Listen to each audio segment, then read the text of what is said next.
Hola, bienvenidos nuevamente a mi canal de YouTube. En la sesión pasada estuvimos hablando de economía de opción, abuso de las formas jurídicas, elusión tributaria ilícita, evasión y la cláusula general antielusiva, todo ello con el propósito de dar un poquito de contexto con respecto a la decisión del caso Apple que hemos venido comentando del 15 de julio de 2020, ¿no? Me gustaría ahora hacer unos comentarios generales sobre las medidas que ha adoptado la OCDE y el G20 por una parte y por el otro la Unión Europea para enfrentar los desafíos que plantea hoy en día la tributación internacional y sobre todo el problema de las llamadas planificaciones fiscales agresivas, ¿no? Que se traducen en definitiva, al menos en mi opinión, para calificar una planificación fiscal como agresiva, en un abuso de la forma y en consecuencia en una elusión ilícita, ¿no? Debo advertir que el caso Apple no tiene que ver de manera directa con aplicación de directrices o acciones de la OCDE, aunque las regulaciones de la OCDE son mencionadas varias veces en la sentencia del Tribunal General de la Unión Europea, ¿no? En el caso concreto, Irlanda y las compañías relacionadas de Apple Inc., que dijimos en la oportunidad pasada, que son Apple Sales International y Apple Operations Europe, alegaron que cuando se adoptaron los rulings de 1991 y 2007, que como ustedes recordarán son los que supuestamente concedieron unas ventajas tributarias indebidas que se traducen en una violación del principio de libre competencia. Bueno, Irlanda y las compañías relacionadas de Apple alegan que este principio de libre competencia no había sido incorporado a la legislación fiscal irlandesa en esos momentos, ni directamente mediante la incorporación de los principios de precio de transferencia aplicables a las compañías multinacionales y administraciones tributarias según las directrices adoptadas por el Comité de Asuntos Tributarios de la OCDE del 27 de junio de 1995, revisado posteriormente el 22 de julio de 2010, que son las llamadas directrices de precio de transferencia, ni mediante la incorporación del enfoque autorizado por la OCDE a los fines de la asignación de beneficios a sucursales de empresas no residentes. El Tribunal de la Unión Europea señala que es la propia Comisión, invocando la sentencia del Tribunal Superior de la Unión Europea en el caso Belleville Holdings versus Cronin de 1985, que las autoridades, que dice que las autoridades fiscales irlandesas consideraron que cuando el valor declarado de una transacción entre empresas relacionadas no se correspondía con el resultado del comercio, este valor tenía que ajustarse para que correspondiera a un valor de mercado. De modo que este enfoque implicó ajustes equivalentes a los propuestos sobre la base del principio de plena competencia en el marco de las directrices de la OCDE. Sin embargo, el Tribunal de la Unión Europea dice que incluso si la Comisión observó correctamente que no puede estar formalmente vinculada por los principios desarrollados dentro de la OCDE y más concretamente del enfoque autorizado por la OCDE en materia de precio de transferencia, el hecho sigue y del principio de libre competencia, el hecho sigue siendo que en el contexto de su razonamiento principal, en particular en los considerandos 265 y 270 de la decisión de la Comisión Europea, esta se basó en esencia en el enfoque de la OCDE, ¿no? Además dice el tribunal que la propia Comisión se refiere directamente al enfoque autorizado de la OCDE para respaldar sus consideraciones. Y dice el tribunal que en cualquier caso el enfoque de la OCDE se basa en estudios de expertos que reflejan el consenso alcanzado a nivel internacional en lo que respecta a la atribución de beneficios a establecimientos permanentes y que por lo tanto es de cierta importancia práctica en la interpretación de las cuestiones relacionadas con la asignación de beneficios, como la misma Comisión Europea lo reconoció, ¿no? Yo creo que es muy importante tener, aunque sea una visión general, sobre las medidas que ha adoptado la comunidad internacional para combatir la evasión y la elusión ilícita, con la advertencia de que cada una de estas medidas de las que yo me voy a referir aquí son complejas, requieren un análisis por separado. Hay una cantidad gigantesca de información al respecto que se puede encontrar tanto en la doctrina internacional como en la doctrina nacional, como en la propia página de la OCDE. Solo para que ustedes se den una idea, la OCDE dice, por ejemplo, en lo último que yo he leído al respecto, que hay 12.000 páginas de comentarios sobre el plan BEPS dentro de la OCDE, ¿no? Y alrededor de 1.400 aportaciones a 23 borradores de temas tratados y de documentos de trabajo, que además han sido sometidos a 11 consultas públicas abiertas con los representantes gubernamentales y con la Secretaría de la OCDE, ¿no? Entonces ustedes pueden entender que para tener una información completa sobre este asunto, pues serían necesarias, no sé, 12 sesiones aquí, y eso por supuesto escapa de nuestro propósito, que es dar un poco de información general sobre esta sentencia que ha causado mucho revuelo en el caso Apple, ¿no? Otra advertencia que es muy importante es que estas medidas, a diferencia de lo que ocurre con los convenios para evitar la doble imposición internacional, que ciertamente modulan el derecho interno porque son incorporados formalmente al derecho interno de acuerdo con las legislaciones de cada país, estas medidas de la OCDE no son normas jurídicas imperativas que satisfagan el principio de legalidad tributaria, no han sido incorporadas, salvo en algunos casos, por los países, ni por los países miembros de la OCDE, ni por países no miembros de la OCDE. Es decir, algunos países los han incorporado a su derecho interno. Se me ocurre ahorita, por ejemplo, pensar que en México ha incorporado algunas de estas medidas. Ya lo he conversado con mi amigo Burt Evia, que es abogado y contador venezolano, pero que ejerce en México y tiene un buen conocimiento sobre este asunto, ¿no? Pero mientras esas recomendaciones de la OCDE no se incorporen al derecho interno, pues no son leyes tributarias en el derecho interno, sino que constituyen, digamos que tienen la fuerza de principios hermenéuticos, de principios útiles para la interpretación de casos, y por lo tanto, como los ha rotulado la doctrina, son soft law, ley blanda, o weak law, ley débil, ¿no?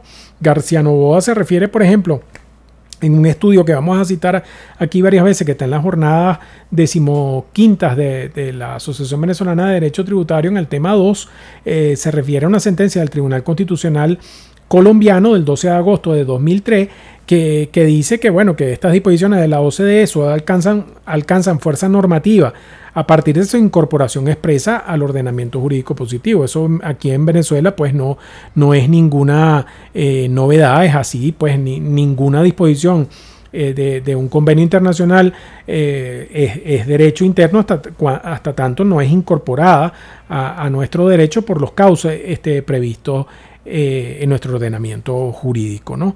Pero a pesar de su carácter de soft law, de ley blanda, es importante advertir que la OCDE presiona a los estados soberanos, incluso a los no miembros, mediante la inclusión en estas listas que llaman la lista negra y la lista gris, hasta tanto los estados no suscriben unos convenios para intercambio de información, y entonces con eso salen de estas listas, ¿no? O sea que esto es un mecanismo de presión, ¿no? Por otro lado, es importante advertir que a pesar de que estas directrices, estas acciones, estas medidas tienen un valor dogmático indiscutible, porque repetimos, son elaboradas por personas expertas que se han dedicado a analizar el asunto de la elusión ilícita y de la evasión tributaria a nivel internacional en el nuevo contexto de las relaciones comerciales internacionales. Sagaris, por ejemplo, dice que hay que poner en tela de juicio el papel del Comité Fiscal de la OCDE como principal foro de creación de principios fiscales de validez universal, ya que estos principios solamente tienen en cuenta los intereses de los Estados miembros de esta organización, de manera que la perspectiva, la posición o los intereses de los Estados no miembros pues no es tomada muy en cuenta. Pues yo por ejemplo, en el libro Homenaje a la Asociación Venezolana de Derecho Tributario, tengo un trabajo que se llama Colonialismo Fiscal y que denuncia un poco este tema, es decir, hasta qué punto las grandes potencias industrializadas pueden volcar sobre pequeñas economías, por ejemplo, del Caribe, el peso de la persecución de los mecanismos de elusión fiscal ilícita y de evasión, cuando que estas pequeñas economías de islas caribeñas, por ejemplo, dependen completamente de sus centros financieros offshore, de ofrecer algunas ventajas fiscales atractivas para que empresas se instalen ahí y traigan un poco de recursos a economías que no tienen sino dos cosas, el turismo y eso, ¿no? Entonces, bueno, ahí se plantean unas discusiones muy interesantes. Sin duda alguna, todo el mundo tiene que colaborar en el combate de la elusión ilícita y de la evasión tributaria, pero a veces es más fácil que los estados industrializados modifiquen sus legislaciones internas, como más adelante vamos a ver que ha sido este problema del Double Irish y ¿cómo se llama? Estos mecanismos de planificación que tienen su origen justamente en falencias de los ordenamientos jurídicos donde se radican las compañías. Pues, por ejemplo, este problema de Apple deriva de una debilidad de la legislación norteamericana y unas regulaciones específicas de Irlanda, ¿no? Pero no es culpa de las Bahamas, por ejemplo, ¿no? Sino que son los Estados Unidos en Norteamérica que tienen que poner en orden a sus contribuyentes primero que nada, ¿no?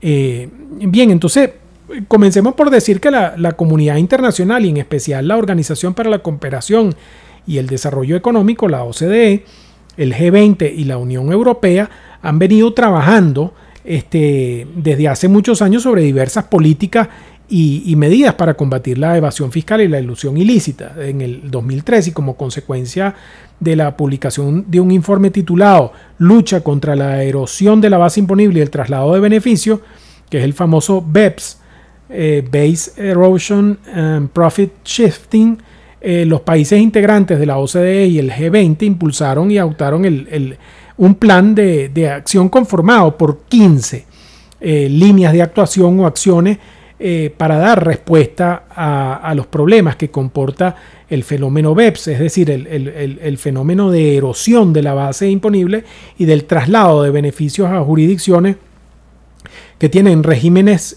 tributarios más favorables, pero donde realmente no se llevan a cabo las operaciones que generan los beneficios, ¿no? Que generan la producción de valor o la riqueza. El plan y las 15 medidas que lo integran se fundamentan en tres pilares principales: dotar de coherencia las normas del derecho interno que afectan las actividades transfronterizas, reforzar el criterio de actividad sustancial contemplado por las normas internacionales en vigor y mejorar la transparencia y la seguridad jurídica. Muchos países, como dije antes, han implementado las propuestas, otros están en proceso de hacerlo y algunos no lo han hecho y sinceramente no sabemos si lo van a hacer, ¿no? La OCDE dice que tiene más de 90 países que han firmado el instrumento multilateral con respecto al plan BEPS, que está en vigor desde el 1 de julio de 2018 y que este instrumento cubre alrededor de 1.600 tratados bilaterales a nivel global, ¿no? Nosotros compartimos la opinión de Peña Álvarez, que dice que son varias las causas por las cuales las empresas internacionalizan su actividad. No todo tiene que ver con un esquema avieso y perverso de planificación fiscal, ¿no? Sino que hay que tratar de sacarse ese cassette, ¿no? Las empresas internacionalizan su actividad teniendo como propósito principal fundamentalmente aumentar su rentabilidad y su beneficio, porque la localización desde un punto de vista empresarial está guiada fundamentalmente por criterios económicos que se concretan bien en conseguir una mayor dimensión posible de los negocios, o bien en conseguir la apertura de nuevos mercados, o la obtención de mayores beneficios, estructurando la producción de tal manera que se disminuyan los costes, ¿no? Que se disminuyan los costos y los gastos, entre los cuales desde luego se incluye la carga tributaria, ¿no? Recuerden ustedes, y en esto hay que insistir mucho, ¿no? Para evitar caer en el problema de las ideas fijas de los paradigmas, que la organización de los negocios de la forma fiscalmente más beneficiosa, siempre que se haga sin violar la ley, es un derecho al cual la doctrina ha rotulado como economía de opción, pero que en cualquier caso es un derecho, y este derecho se fundamenta en la libertad económica, en la libertad de gestión de la empresa, en el derecho de propiedad, en la libertad de asociación, en el derecho al progreso económico y en la protección de la iniciativa privada, a la que propenden la mayoría de los ordenamientos jurídicos civilizados, ¿no? Además, tenemos que tener en cuenta que la fiscalidad excesiva que impera en muchos países y que merma de manera desproporcionada el ingreso de las personas y las empresas, aunada a la deficiencia de los controles que deben aplicar las administraciones tributarias, estos sistemas impositivos aniquiladores de la riqueza privada, impulsa a las personas naturalmente y a las empresas a buscar alternativas para aliviar el peso de los impuestos. Bueno, ese es el problema que hay en Europa con los emigrados fiscales, por ejemplo, ¿no? Por ejemplo, yo siempre cito Francia porque tengo lazos muy estrechos con ese país, pero bueno, en Francia es increíble, pues ahora resulta que hay un montón de actores franceses famosos como Gérard Depardieu, que es ruso. ¿Me entienden? Entonces es una cosa completamente absurda, y otros y futbolistas entonces que viven en son ciudadanos de Mónaco y así sucesivamente, pero bueno, es que se están escapando de una fiscalidad agresiva, como decía un famoso ciclista francés que él pedaleaba 7 días a la semana su bicicleta, de los cuales 5 días eran para el fisco, ¿no? Entonces eso es una cosa realmente desastrosa, ¿no? Entonces, bueno, se ha venido hablando muchísimo de que las transnacionales norteamericanas como Google, Apple, Facebook, Amazon y Microsoft, lo que llaman el grupo GAFAM,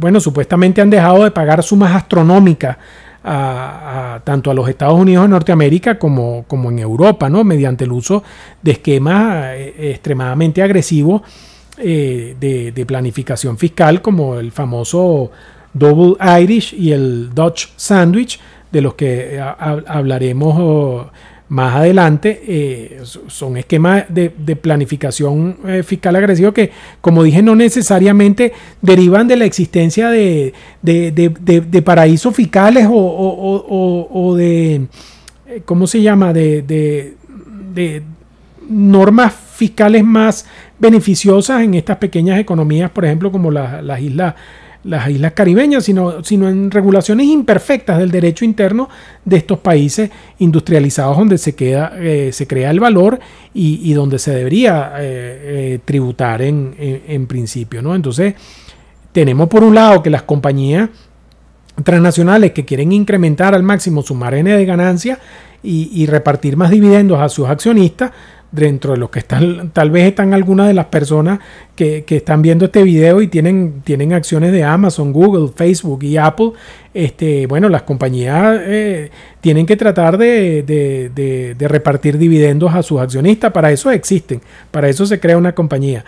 Una compañía no se crea con fines benéficos ni tampoco para empobrecerse. Se crea para generar riqueza para quienes ponen su capital, arriesgan su capital en una actividad productiva de lo que sea. Pues hay siempre un ánimo de lucro, ¿no? Las sociedades de comercio no son hermanitas de la caridad, ¿no? Son emprendimientos con finalidad de lucro, ¿no? Ahora, claro, que ese lucro se consiga de acuerdo con el ordenamiento jurídico de manera honesta, ¿no? Con trabajo, con creatividad, etcétera, etcétera. En eso creo que estamos de acuerdo todos, ¿no? Entonces, por un lado están estas compañías que buscan maximizar sus beneficios, y por el otro están las administraciones tributarias de los países industrializados que tienen una fiscalidad excesiva porque necesitan sufragar un gasto público inmenso y a veces ineficiente, ¿no?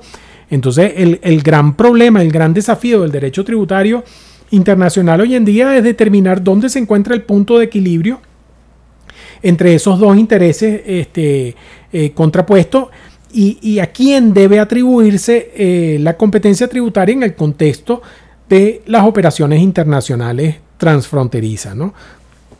Perdón, discúlpenme. García Novoa dice que los sistemas fiscales mundiales se armonizan a golpe de competencia fiscal, ¿no? Por medio de una especie de ley de Gresham, conforme a la cual el mal sistema expulsa al bueno, ¿no? Los estados entonces deben abandonar determinadas prácticas impositivas ante la necesidad de no perder competitividad fiscal y de no ser desplazados en el contexto global. Es muy importante que ustedes lean el trabajo de César García Novoa en la 15ª jornada de Derecho Tributario de la Asociación Venezolana de Derecho Tributario, que se llama El Nuevo Modelo de Tax International Regime a partir de las políticas globales contra la elusión tributaria.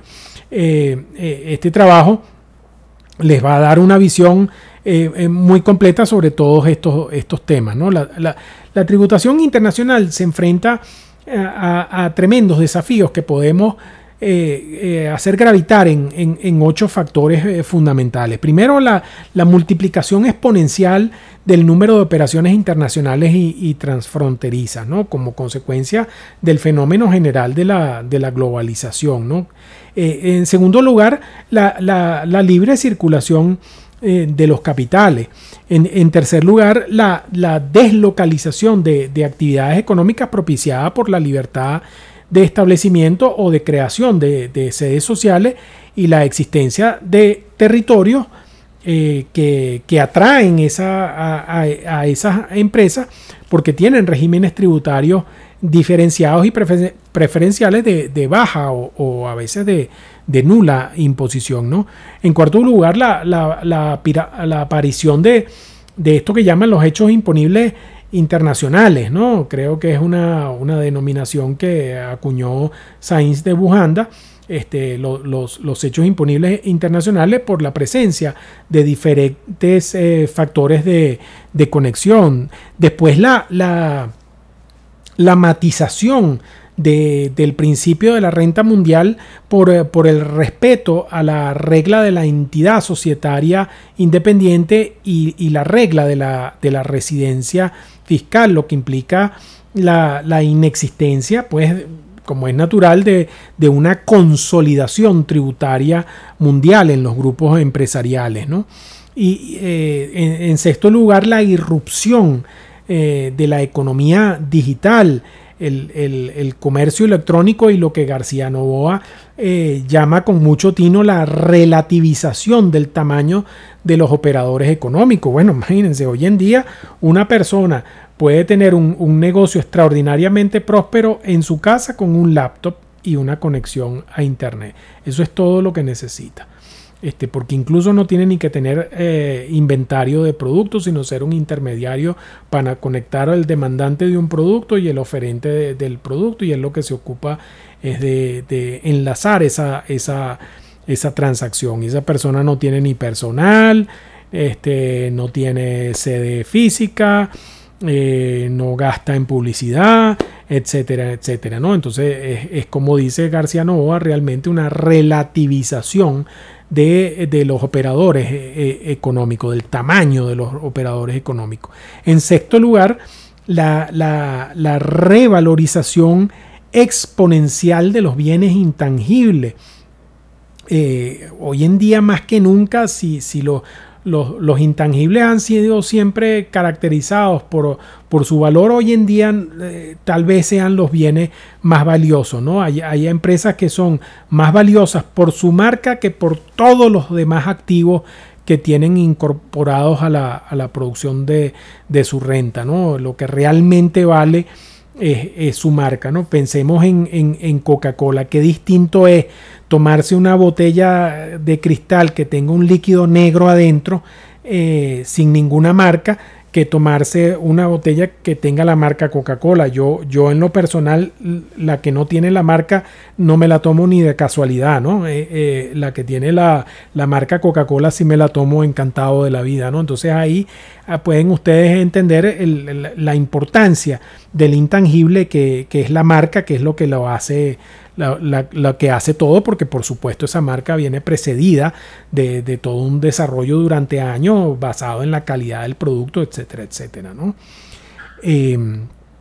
Entonces, como decía, bueno, esta revalorización exponencial de los bienes intangibles que es potenciada justamente hoy en día más que nunca por la economía digital, ¿no? Y las enormes dificultades que esto plantea a la hora de determinar dónde se crea el valor generador de la renta gravable, ¿no? Lo que Calderón Carrero y Martín Jiménez analizan como el paso y tal vez la muerte del principio arm's length y el advenimiento de la fórmula profit split hoy en día en la valoración de estos bienes intangibles, ¿no? Y en octavo lugar y como guinda de todo lo anterior, la revolución digital de la pandemia COVID-19, que ha abierto la puerta sin duda alguna a una nueva era, ¿no? Que podría llamarse la era virtual. Podemos ponerle esa etiqueta de la era virtual. No sabemos si los que estamos hoy en día vamos a estar el año que viene. Dios quiera que sí, con el favor de Dios vamos a estar aquí, pero no lo sabemos. Entonces, lo que sí sabemos es que el mundo ha cambiado por completo y estamos en una nueva era sin ningún resquicio para la duda. El proyecto de la OCDE y el G20 contra el fenómeno BEPS busca compensar naturalmente las diferencias entre las regulaciones fiscales de los diferentes países que son utilizadas a veces por las empresas multinacionales para transferir legalmente, pero de manera artificial, beneficios hacia países de fiscalidad baja o nula, ¿no? Ahí es donde está el problema, ¿no? La transferencia en principio es legal, es formalmente legal, pero por debajo pareciera que hay un abuso de la forma que eventualmente podría calificarse como elusión ilícita. Por supuesto que esto plantea unos retos gigantescos llegar a esa calificación. El proyecto BEPS puede concebirse entonces como un estándar internacional antiabuso, ¿no? Antiabuso de la forma jurídica y antiabuso de la personalidad jurídica. Este esfuerzo se dirige naturalmente a que las empresas multinacionales declaren sus beneficios gravables en la jurisdicción donde realmente se han producido y no en las zonas de preferente, baja o nula imposición, en las cuales han constituido establecimientos permanentes que no realizan ninguna actividad sustancial. Este concepto de la actividad sustancial ustedes lo van a ver repetido muchísimas veces porque digamos que es esencial dentro de este combate de la elusión ilícita, ¿no? Y como antes hemos indicado, se han definido 15 acciones que se refieren fundamentalmente, la acción 1, a los desafíos de la economía digital o el comercio electrónico y las dificultades que plantea la determinación del país titular de la potestad de imposición en estos casos.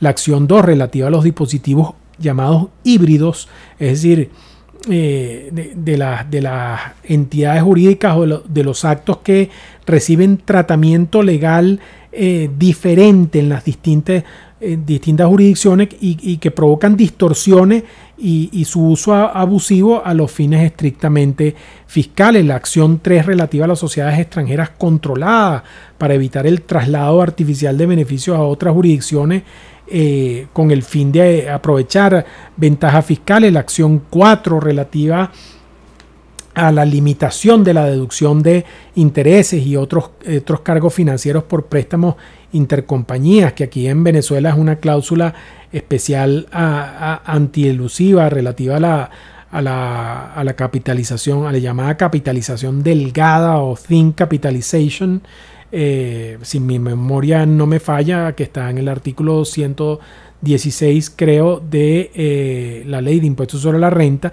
La acción 5, yo nunca me aprendo los artículos de las leyes porque después derogan las leyes y perdí mi tiempo y ya el disco duro mío no está para estar guardando cosas inútiles, que es más fácil que me las lea, ¿no? La acción 5 relacionada con las prácticas fiscales dañosas, preponderando la sustancia, ¿no? De los negocios sobre su forma jurídica, combatiendo así los regímenes fiscales preferenciales y reforzando la transparencia y el intercambio de información. La acción 6 destinada al combate del uso abusivo de los beneficios derivados de los convenios para evitar la doble imposición internacional, lo que llaman el treaty shopping.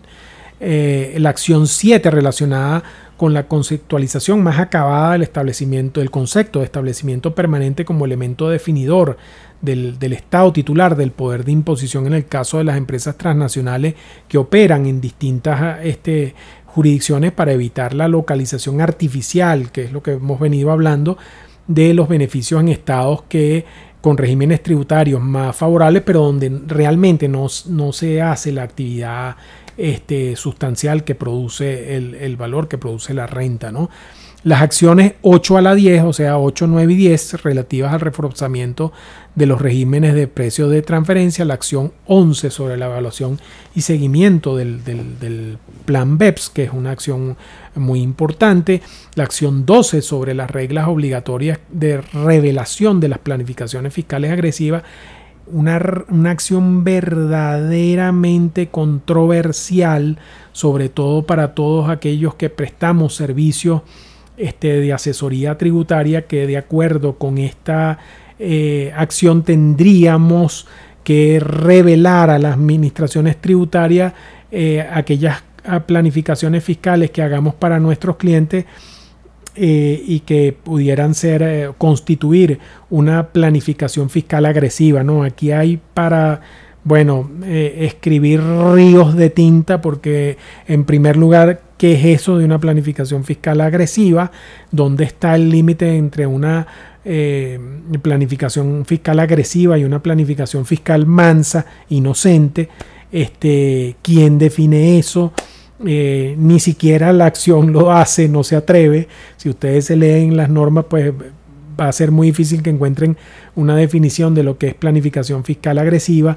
¿Qué hacemos los abogados y los contadores con el secreto profesional que regula las normas que regulan nuestras respectivas profesiones? Es decir, esto es un problema que yo veo realmente difícil de solucionar, ¿no? Me parece que esa acción se va a quedar ahí en el tintero porque choca frontalmente con disposiciones de derecho interno, por lo menos en Venezuela, ¿no? Los abogados y los contadores públicos estamos amparados por el secreto profesional y desde luego, ante que todo, tenemos la obligación de decirle a un cliente que llega pidiendo asesoría para una estructura de eficiencia fiscal, decirle, no, mira, si yo hago esto, se lo tengo que revelar a la administración tributaria. Hasta ahí llegó el cliente, ¿no? Seguramente, ¿no? La acción 13, relacionada con los estándares mínimos de reporte país por país, el de reporte del cumplimiento de todos estos estándares, nuevos estándares para el combate del fenómeno BEPS. La acción 14 relacionada con los procedimientos amistosos de los convenios para evitar la doble imposición internacional, y la acción 15 relativa al desarrollo de un instrumento multilateral basado en la experiencia BEPS que permita a los países mejorar sus convenios bilaterales de doble tributación, eliminando las debilidades, lagunas y vacíos de estos acuerdos que fomentan la ilusión ilícita, ¿no? Ya como he dicho varias veces, todas estas acciones, o por lo menos casi todas ellas, tienen trabajos por la doctrina nacional que ustedes van a poder encontrar en las jornadas 14 y 15 de la Asociación Venezolana de Derecho Tributario. Les recuerdo siempre que la página de la Asociación Venezolana de Derecho Tributario tiene una biblioteca virtual donde están la totalidad de la jornada de Derecho Tributario y sus memorias, que ustedes pueden bajar gratuitamente sin ninguna limitación, y también pueden bajar gratuitamente la revista de Derecho Tributario completa, ¿no? Es una gran aportación de la Asociación Venezolana de Derecho Tributario. Por su parte, las medidas propuestas por la Unión Europea a través de lo que se ha denominado el Anti-Tax Avoidance Package se basan en tres aspectos claves, ¿no? La tributación efectiva, que significa que las compañías deben pagar impuestos donde obtienen efectivamente sus ingresos. La transparencia tributaria, que supone que los Estados miembros tengan la información necesaria para asegurar una tributación justa, y el enfrentar el riesgo de la doble tributación para que las empresas que pagan los impuestos que le corresponden no sean penalizadas por operar dentro de la Unión Europea. Y en línea con las recomendaciones de la OCDE y el G20, la Unión Europea ha establecido una serie de reglas, ¿no? Por ejemplo, la regla de la compañía controlada, que permite a los Estados miembros donde la compañía madre se encuentra localizada, gravar cualquier beneficio que la compañía haya localizado en una zona de baja o nula imposición fiscal, ¿no? Una regla que se aplica cuando la tasa efectiva de impuesto en el tercer país es menos del 40% de la que sería, o sea, sería menos del 40% de la que sería, no estoy hablando de una alícuota del 40%, sino menos del 40% de la que sería aplicable en el Estado miembro de la Unión Europea, ¿no? La regla de intercambio, switch over rule, que según esta regla, y dado que los dividendos, las ganancias de capital y los beneficios de un establecimiento permanente que entran en la Unión Europea desde un tercer país son normalmente exceptuados de tributación para evitar justamente la doble tributación, resulta pues que algunas compañías explotan esta excepción para disfrutar de una doble, aquí es una doble no imposición de estos ingresos, es decir, para no pagar impuestos en ninguna parte, ¿no? Estos son los más vivos de todos, ¿no?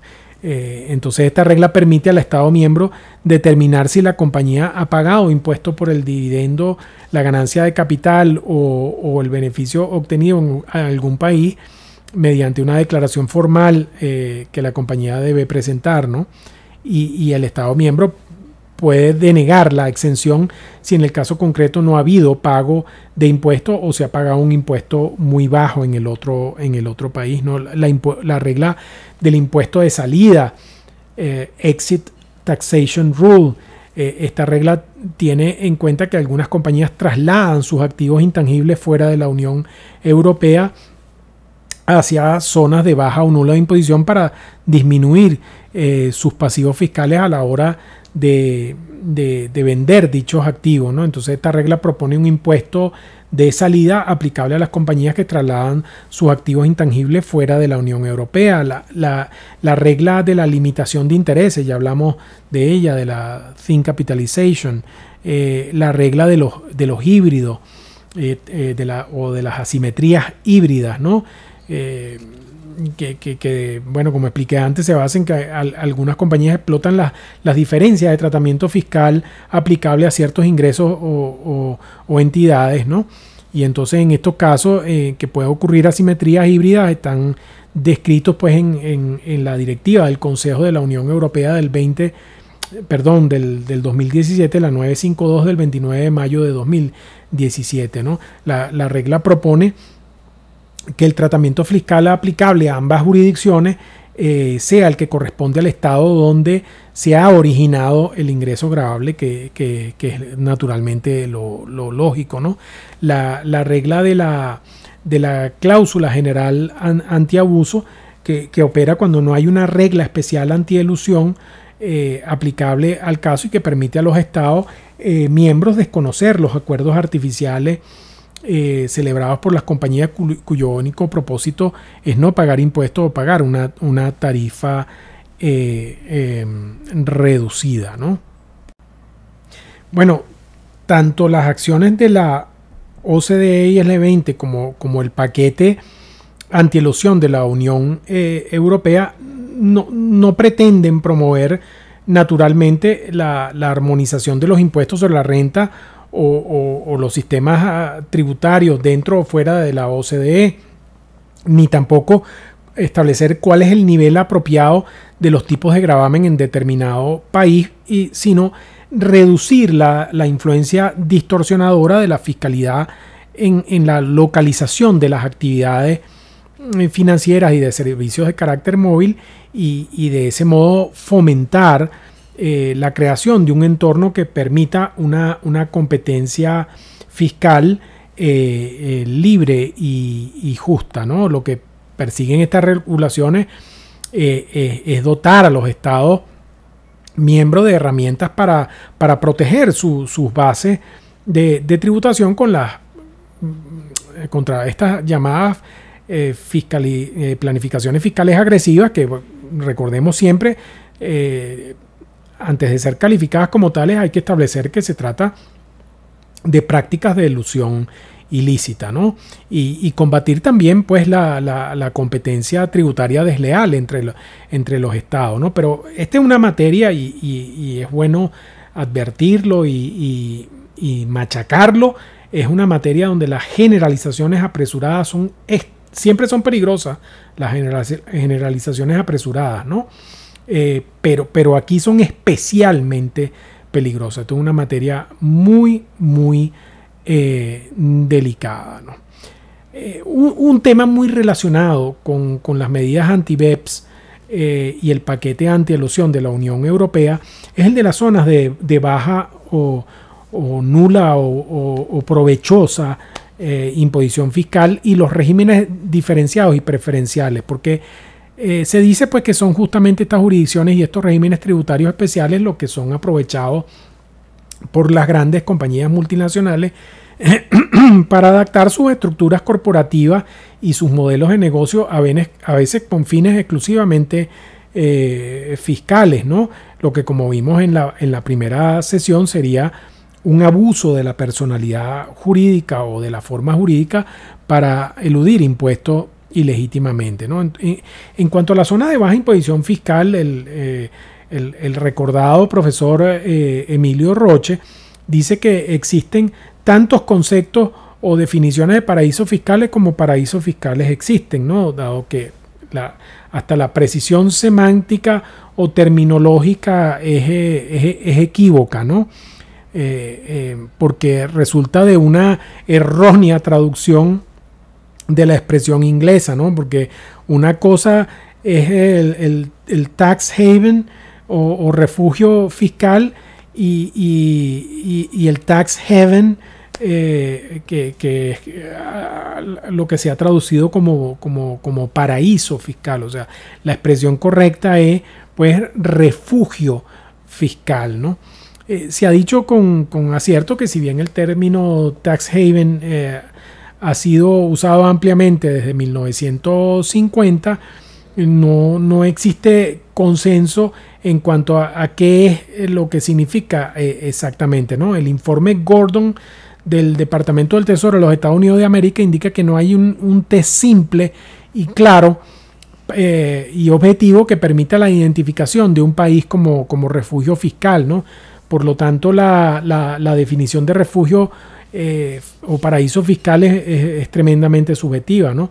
Solo con un propósito ilustrativo podríamos decir, siguiendo a los autores Palan, Murphy y Chavagnon, que los refugios fiscales o paraísos fiscales son jurisdicciones que de manera deliberada crean una legislación para facilitar las transacciones llevadas a cabo por personas que no son residentes en su territorio, con el propósito de evitar los impuestos y o regulaciones que normalmente les serían aplicables, lo cual se logra otorgando un velo de secreto legalmente fundamentado para ocultar a los verdaderos beneficiarios de estas transacciones.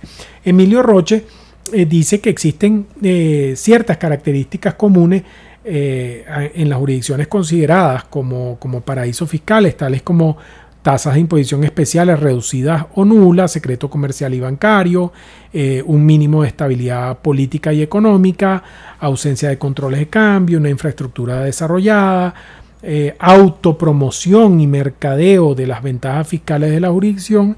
Y a esta enumeración del profesor Roche yo agregaría otra característica que es típica de los paraísos fiscales y que de hecho es la ventaja matriz, la ventaja que los hizo nacer, que es la llamada facilidad de incorporación, la facilidad y la rapidez para crear figuras societarias, sociedades de comercio u otras figuras incluso de naturaleza civil, ¿no? Como fundaciones y otras formas asociativas, ¿no?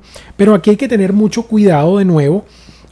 No todos los regímenes tributarios preferenciales pueden ser calificados como refugios fiscales en los términos antes expuestos, porque no han sido necesariamente creados para promover o proteger la evasión y la elusión fiscal, sino que su existencia deriva de una decisión soberana de política económica y fiscal que se fundamenta en el interés del país respectivo de estimular la inversión extranjera y potenciar las actividades económicas privadas generadoras de empleo, riqueza y bienestar social, ¿no?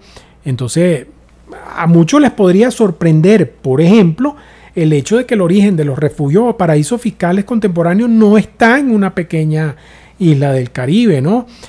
Según la doctrina más autorizada, en 1869 el príncipe Carlos III de Mónaco autorizó el establecimiento del famoso casino del Principado de Mónaco, ¿no? Que todos conocemos, pero muchos no tenemos la plata suficiente para visitar y a dilapidar nuestro dinero ahí, ¿no? El ingreso generado por el casino permitió al príncipe abolir todas las formas de imposición a la renta en Mónaco, creando tal vez sin intención el primer genuino refugio fiscal moderno, ¿no? Los Estados Unidos de Norteamérica tuvo un papel de primer orden en la creación de las zonas de baja imposición fiscal entre los siglos XIX y comienzos del siglo XX, entre el siglo XIX y los comienzos del siglo XX, y aún conserva regímenes tributarios diferenciados y de baja fiscalidad, ¿no? Estas zonas de tributación especial en los Estados Unidos se originaron en los estados de Delaware, que lo sigue siendo, y New Jersey, que fueron pioneros en la implementación de la denominada política, como les decía antes, de incorporación fácil, consistente en la existencia de empresas prefabricadas o de maletín con importantes beneficios tributarios, lo que creó las condiciones altamente favorables para que los inversionistas buscaran pues altas tasas de rentabilidad y escasas limitaciones regulatorias, ¿no? Generando digamos que el marco propicio para el desarrollo de los primeros espacios offshore, ¿no? Luego vinieron regulaciones similares todavía dentro de los mismos Estados Unidos, en los estados de Vermont, Rhode Island y Nevada, ¿no?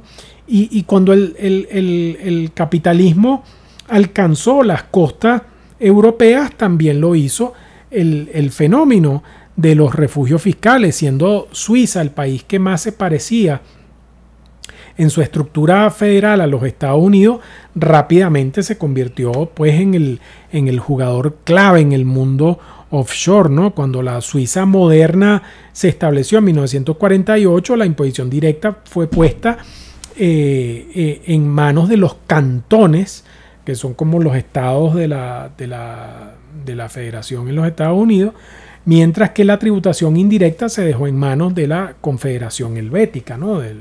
del poder federal, ¿no?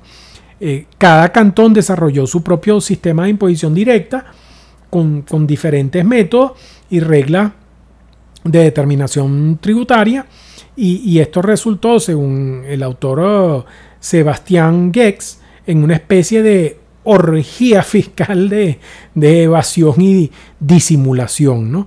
El primer paraíso fiscal o refugio fiscal europeo se constituyó en el pequeño y económicamente deprimido cantón de Zug, y para competir con el cantón vecino y mucho más rico de Zúrich, ¿no?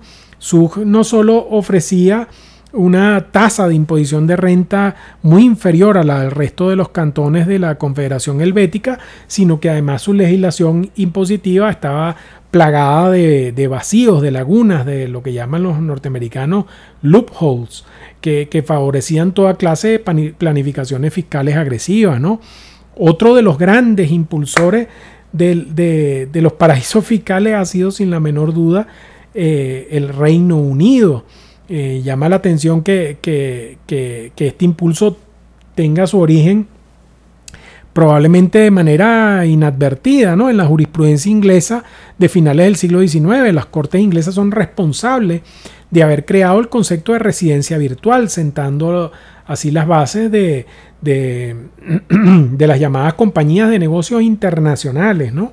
Que son hoy en día el núcleo del mundo offshore y de estos regímenes fiscales diferenciados que se llaman ring fence, en una decisión líder que data de 1876, cuando los tribunales ingleses confrontaron el caso de dos compañías, Calcutta Jute Mills y Chesena Sulphur Mines, ambas registradas en Inglaterra, pero cuyas actividades de producción estaban localizadas respectivamente en India y en Italia. Se aplicó el concepto de residencia, señalándose que un principio fundamental de la ley inglesa en relación con la tributación es que la tributación solo debe recaer sobre las personas y las cosas que realmente están dentro del país, ¿no? Entonces los jueces arguyeron que desde que el control y la gerencia de las dos compañías no eran efectos ejecutados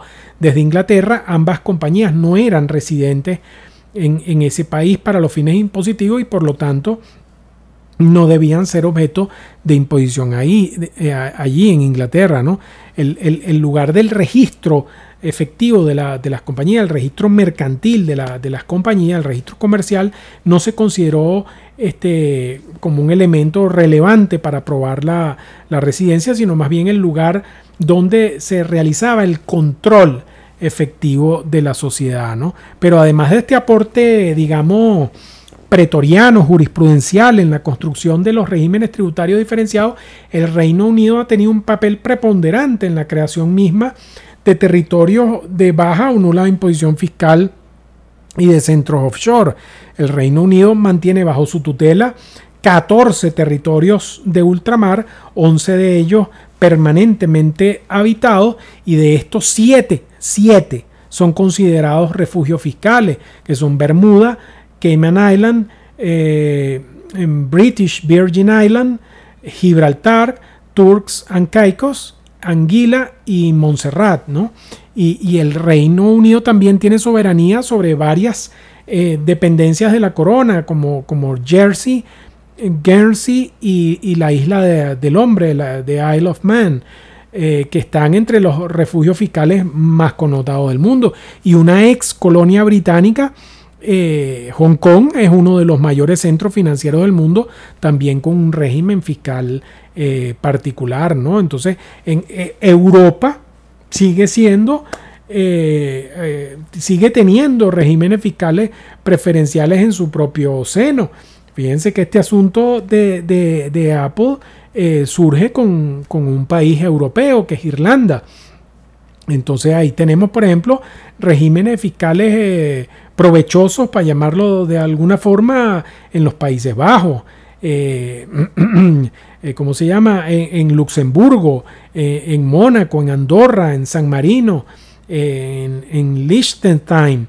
O sea, desde hace muchos años se practican ahí tratamientos fiscales asimétricos a sus nacionales y a las empresas extranjeras que establecen bases allí, ¿no? Entonces, bueno, obviamente las medidas anti-BEPS no van a poder eliminar totalmente la zona de baja imposición fiscal, porque como hemos dicho, ningún país puede imponer a otro el régimen que éste puede aplicar a sus residentes y a sus inversionistas extranjeros, porque la política fiscal es una materia inherente a la soberanía de los estados. Y en segundo lugar, porque el fenómeno BEPS no se produce necesariamente porque una empresa establezca una sede y opere en una zona de baja imposición fiscal, sino porque una empresa que opera en un país determinado, generalmente en un país industrializado, crea un establecimiento permanente en una zona de baja imposición fiscal, pero sin operar realmente en esa zona de baja imposición fiscal, porque su único propósito es trasladar artificialmente el beneficio a este establecimiento permanente para excluir naturalmente ese beneficio de la imposición que normal y legítimamente le correspondería al país de la sede real de la compañía, que es la que crea el valor. Pero tenemos que convenir, ya lo hemos dicho varias veces, que el problema fundamental lo tiene es ese estado de donde proviene en la compañía. Como en el caso de Apple, bueno, el problema lo tienen los Estados Unidos de Norteamérica con una compañía de los Estados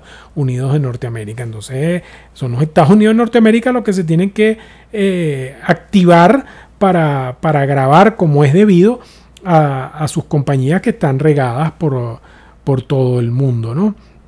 La colaboración y el intercambio de información entre los estados, así como el privilegio de la sustancia sobre la forma, son evidentemente elementos claves para desmontar estas planificaciones fiscales que envuelven ilusiones ilícitas, abuso de las formas jurídicas con propósitos ilícitos, ¿no? Esas cosas se desmontan precisamente con mejores legislaciones internas y con intercambio de información y con privilegiando la sustancia sobre la forma, ¿no? Diríamos que, bueno, cuando una empresa transnacional traslada de manera artificial una parte de sus beneficios a una zona de baja imposición fiscal en la que realmente no realiza ninguna explotación económica que haya generado esos beneficios, las autoridades del Estado con la tributación favorable pueden suministrar información relevante para demostrar la inexistencia de la actividad económica en su territorio y, por vía de consecuencia, el propósito fiscal exclusivo de la estructura creada. Y esta es una solución, este intercambio de información, esta transparencia y el privilegio de las actividades sustanciales, es una solución que en principio concilia el interés del país de origen de repatriar las bases de imposición ilegítima y artificialmente sustraídas de su poder de imposición con el interés de las pequeñas economías de crear un entorno propicio y atractivo desde el punto de vista fiscal para la inversión extranjera, pero que realmente se instale en sus jurisdicciones, ¿no? La realidad actual es que un número importantísimo de países tradicionalmente calificados como paraísos fiscales por excelencia han firmado acuerdos de intercambio de información con países miembros de la OCDE, y estos acuerdos unidos al estándar común de reporte que tienen que aplicar todas las instituciones financieras del mundo para operar en la red de bancos corresponsales del mundo, han hecho que estos países, por ejemplo, como las Islas Caimán, que debe haber estado en listas negras muchos años, hayan salido incluso no solo de la lista negra, sino de la lista gris, y ya están en la lista blanca, ¿no? Y en consecuencia han dejado de ser considerados como como paraísos fiscales, así que o refugios fiscales, este es un concepto pues que se ha relativizado enormemente. En la próxima sesión vamos a analizar los llamados regímenes tributarios preferenciales, su diferencia con los regímenes potencialmente dañosos y con los regímenes fiscales perniciosos. De nuevo les advierto que todo esto tiene como propósito dar un poco de contexto para poder entrar en el análisis de la sentencia Apple, que es la que ocupa nuestras reflexiones. Bueno, espero que haya sido de utilidad esta sesión y nos vemos muy pronto. Muchísimas gracias.